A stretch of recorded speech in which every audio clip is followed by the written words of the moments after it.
Assalamualaikum warahmatullahi wabarakatuh. Selamat pagi, salam sejahtera untuk kita semua.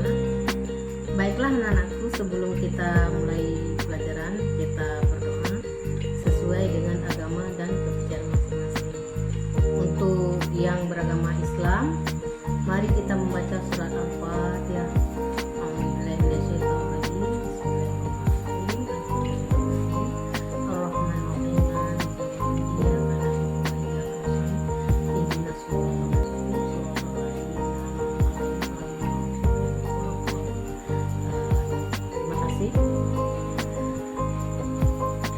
Mudah-mudahan pada hari ini kita diberi kesehatan, sehat semua.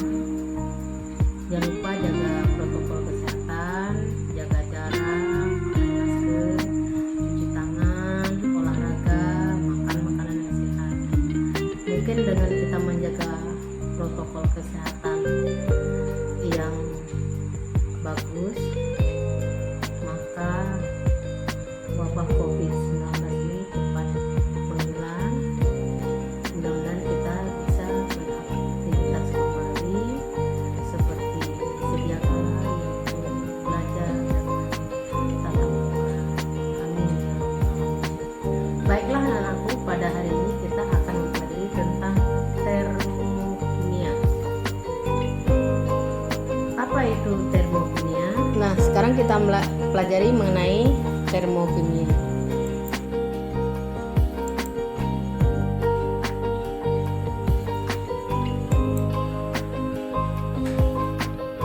Tujuan pembelajaran yang pertama, menjelaskan pengertian entalpi suatu zat dan perubahannya. Yang kedua, menjelaskan reaksi eksoterm dan reaksi endoterm. Yang ketiga, membedakan macam-macam perubahan entalpi. Yang keempat, menentukan delta reaksi berdasarkan eksperimen, hukum Hess, dan data energi ikatan. Karakter yang dikembangkan menyadari adanya keteraturan dalam termokimia sebagai wujud kebesaran Tuhan Yang Maha Esa, menunjukkan perilaku yang jujur, disiplin, bertanggung jawab, santun, kerjasama, proaktif dalam melakukan percobaan. Nah, dalam termokimia yang pertama kita pelajari yaitu tentang sistem dan lingkungan. Apa itu sistem? Nah, sistem itulah segala sesuatu yang menjadi pusat perhatian atau pengamatan, sedangkan lingkungan bagian di luar sistem. Kalau kita lihat gambarnya ini, jadi ini masuk dengan sistem, ini masuk dengan lingkungan. Berarti dia yang berada di luar sistem itu disebut dengan lingkungan. Kalau kita lihat dari kalor, kalau kalor masuk ke sistem ini disebut dengan endoterm.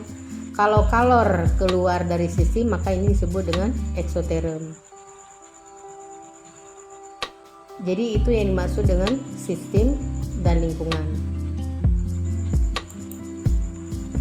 Sekarang kita lihat apa perbedaan reaksi endoterm dan eksoterm. Yang pertama kita lihat reaksi endoterm. Reaksi terjadi pemindahan kalor dari lingkungan ke sistem, atau sistem menyerap kalor dari lingkungan.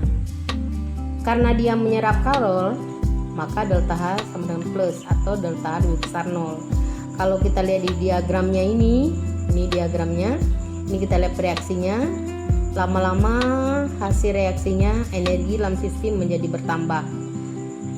Ya, makanya delta H-nya sama dengan positif atau delta H-nya lebih besar 0. Itu disebut dengan reaksi endoterm. Yang kamu harus ingat bahwa reaksi endoterm itulah reaksi menyerap kalor dari lingkungan. Sekarang kita lihat reaksi eksoterm. Terjadi pemindahan kalor dari sistem ke lingkungan atau sistem melepaskan kalor ke lingkungan. Karena dia melepaskan kalor, maka delta H-nya sama dengan negatif atau delta H-nya lebih kecil 0 karena dia negatif. Kalau dia positif, maka delta H-nya lebih besar 0. Ya. Ini kalau kita lihat diagramnya, lama-lama energi yang ada pada reaksi berkurang, ya, menjadi berkurang. Apa artinya? Karena sistem melepaskan kalor ke lingkungan. Nah, yang kamu perlu ingat di sini, untuk reaksi endoterm menyerap kalor, delta H-nya positif atau lebih besar 0. Untuk yang eksoterm melepaskan kalor, delta H-nya negatif atau delta H-nya lebih kecil 0. Jadi itu pengertian mengenai reaksi eksoterm dan reaksi endoterm. Nah, sekarang kita lihat perubahan entalpi standar delta H derajat. Ya. Perubahan entalpi pembentukan standar dilambangkan dengan delta HF. Jadi pada perubahan entalpi pembentukan standar itu ada beberapa perubahan entalpi. Yang pertama kita lihat perubahan entalpi pembentukan standar atau delta H derajat F. Perubahan entalpi yang terjadi pada pembentukan 1 mol suatu senyawa dari unsur-unsurnya yang paling stabil. Saya ulang lagi, perubahan entalpi yang terjadi pada pembentukan. Ingat ya, kalau dia pembentukan maka dia pembentukan 1 mol. Nih, 1 mol. Kalau dalam keadaan standar itu 1 mol suatu senyawa dari unsur-unsurnya yang paling stabil. Nah, mana contoh unsur yang paling stabil? Nah, kita lihat. Kalau monoatomik misalnya kita lihat golongan 1A, 2A, golongan transisi, ada unsur karbon, Pb, belerang. Ini disebut dengan monoatomik. Artinya dia terbentuk dari unsur-unsur yang paling stabil yang sifatnya monoatomik ya. Kalau diatomik, nah misalnya kita lihat ada F2, Cl2, Br2, I2, H2, O2, N2. Kalau poliatomik ada F4, S8. Apa arti polik? Artinya dia gabungan dari beberapa buah unsur. Nah, contoh kita lihat pembentukan air. Kita tahu air itu H2O ya. Kalau pembentuk maka dia terletak di sebelah kanan panah. Ingat nih, sebelah kanan panah ya. Terbentuk air. Air itu lambangnya L. Nah, air ini terbentuk dari unsur hidrogen dan oksigen. Nah, ini kita lihat pembentuknya hidrogen dan oksigen. Kenapa enggak O atau H? Enggak boleh. Kalau O dan H berarti dia tidak stabil. Ya, maka terbentuk air, senyawa terbentuk dari 1 mol H2 ditambah dengan setengah mol gas O2 menjadi 1 mol H2O. Delta H-nya min 285,5 kJ ya. Ingat satuan delta H itu kJ per mol ya. Walaupun ditulis sama enggak ditulis ya, ingat satuan delta H itu kJ per mol. Nah, di sini kesimpulannya pada pembentukan 1 mol air itu melepaskan energi sebanyak 285,5 kJ per mol. Jadi pada pembentukan 1 mol air itu reaksinya adalah tergolong ke dalam reaksi eksoterm. Kenapa? Karena delta H-nya itu min ya. Jadi ini contoh tentang reaksi perubahan entalpi pembentukan standar. Lambangnya apa? Delta H 0 derajat F. Jadi kalau ada lambang seperti ini kita baca perubahan entalpi pembentukan standar. Ingat ya, dalam 1 mol ya. Kalau standar itu dalam 1 mol ya. Kemudian kita lihat selain itu apa lagi perubahan entalpi. Nah, setelah terbentuk ada penguraian. Nah, disebut dengan perubahan entalpi penguraian standar. Lambangnya apa? Delta H derajat D ya. Apa artinya? Perubahan entalpi yang terjadi pada penguraian. Lihat ini. Kalau misalnya pembentukan ada kata pembentukannya. Kalau penguraian ada kata penguraiannya. Ya, jangan sampai lupa. 1 mol ini, 1 mol suatu senyawa menjadi unsur-unsurnya yang paling stabil juga. Contohnya apa? Penguraian etana C2H6. Etana ini senyawanya kalau terurai berarti dia terletak sebelah kiri ya. C2H6 terurai menjadi 2C ditambah 3H2 delta-nya min X Kj. Apa arti? Pada penguraian 1 mol gas etana menghasilkan 2 buah karbon dan 3 mol hidrogen dengan melepaskan energi sebanyak min X Kj. Ya. Jadi sudah 2 perubahan entalpi yang kita pelajari. Yang pertama, perubahan entalpi pendudukan standar. Yang kedua, perubahan entalpi penguraian standar. Ingat lambang ya, kalau pembentukan delta H derajat F, kalau penguraian delta H derajat D. Yang satu lagi kita lihat yaitu perubahan entalpi pembakaran standar. Ya, apa lambangnya? Delta H derajat F. Ya. Pengertiannya apa? Perubahan entalpi yang terjadi pada pembakaran. Lihat, kalau pembakaran ada kata pembakarannya. 1 mol suatu senyawa menjadi CO2. Kalau dia pembakaran sempurna, kalau tidak sempurna menghasilkan CO ya dan air. Contoh,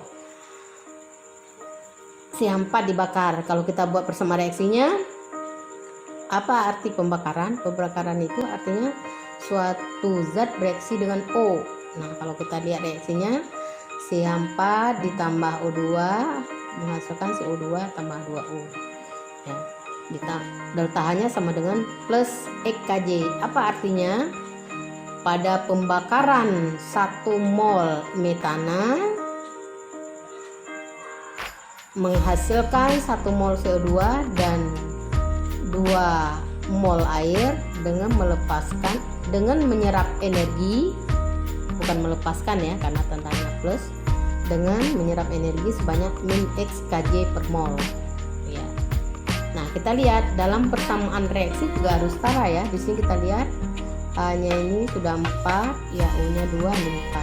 Ini O-nya, jadi ini seharusnya 2O2 ya. Jadi ini persamaan reaksi pembakaran standar. Jadi ada berapa perubahan entalpi standar itu? Ada 3. Yang pertama apa? Perubahan entalpi pembentukan standar, lambangnya delta derajat F. Yang kedua, perubahan entalpi penguraian standar, lambangnya delta derajat D. Yang terakhir yaitu perubahan entalpi pembakaran standar, lambangnya apa? Delta H derajat F. Jadi kalau misalnya diketahui lambang-lambang itu, kita udah tahu apa pengertian masing-masing dan apa ketentuan masing-masing. Nah, yang berikutnya kita lihat mengenai persamaan termokimia. Apa itu persamaan termokimia? Persamaan reaksi yang merupakan informasi delta H. Nah, kalau nggak ada delta H, berarti ini bukan persamaan termokimia, karena konsep persamaan termokimia itulah persamaan reaksi menunjukkan informasi delta H di dalam persamaan reaksi termokimia. Nah, di sini ketentuannya koefisien sama dengan mol, seperti Ibu jelaskan tadi. Koefisien sama dengan mol. Contohnya misalnya kita lihat. Nah, ini contoh persamaan termokimia ya. Jadi sini kita lihat ini koefisiennya berapa? 1. Maka kita baca bagaimana? Nah, 1 mol H2 ditambah setengah mol gas O2 menghasilkan 1 mol H2O ya, atau menghasilkan 1 mol air. Delta H-nya sebanyak min 285,5 Kj. Nah, kalau dibaca ini ada ketentuannya, cara membacanya. Tadi Ibu menjelaskan cara membacanya, ini juga ada ketentuannya. Kita baca bagaimana? 1 mol gas hidrogen bereaksi dengan setengah mol gas oksigen menghasilkan air dengan melepaskan kalor sebesar 285,5 Kj. Jadi min ini menunjukkan bahwa dia melepaskan kalor, maka energi dalam sistem berkurang. Ingat tadi ya, kalau dia melepaskan kalor berarti dia tergolong ke dalam reaksi eksoterm, maka energi dalam sistem dia berkurang. Jadi itu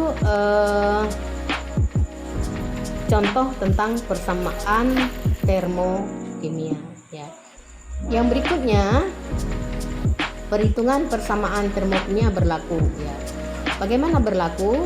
Karena secara stokiometri, baik jumlah mol, jumlah atom, jumlah kalor, semuanya itu harus dijabarkan. Nah, kalau di sini perhitungan persamaan termokimia berlaku. Yang pertama, jika ini kita lihat ya.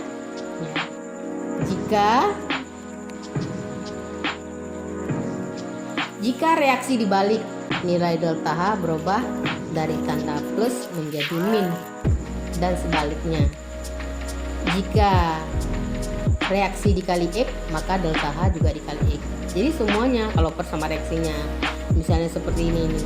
Ini kita kali 2, maka ini menjadi 2, ini menjadi 2/2, ini menjadi 2, ini juga menjadi 2 kali. 2 kalinya menjadi berapa? 571 minus 571 kJ. Jadi itu perhitungan persamaan termokimia. Nah, jika reaksi dibagi X, maka delta H-nya juga dibagi X. Nah, misalnya kita lihat kembali ya pada contoh reaksi ini. Ini misalnya saya bagi 2 ya, maka ini menjadi berapa?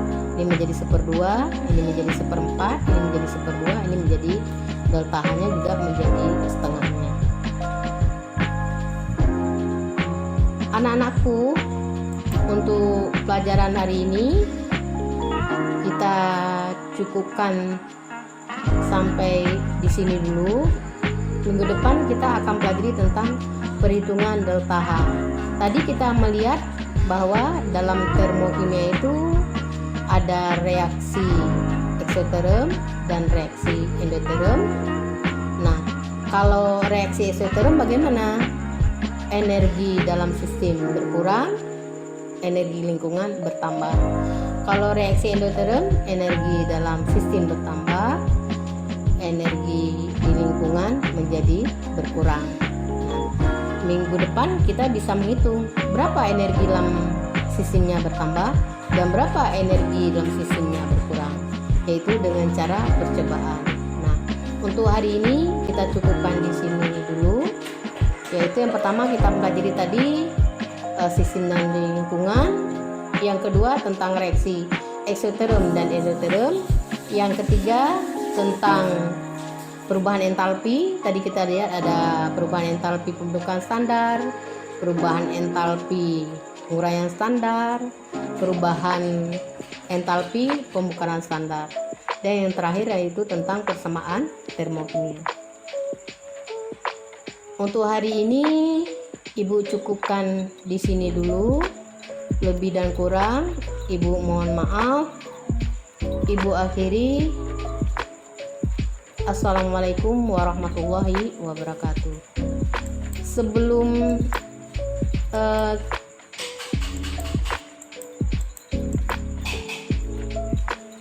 nah, nanti kamu mengerjakan latihan 2.1 ya. Halaman berapa? Halaman 65. Dan latihan 2.3 itu halaman 71. Untuk soal nomor 1 dan 2 ini latihan 2.1. Untuk soal nomor 1 sampai 5 ini 2.3 ya. Terima kasih.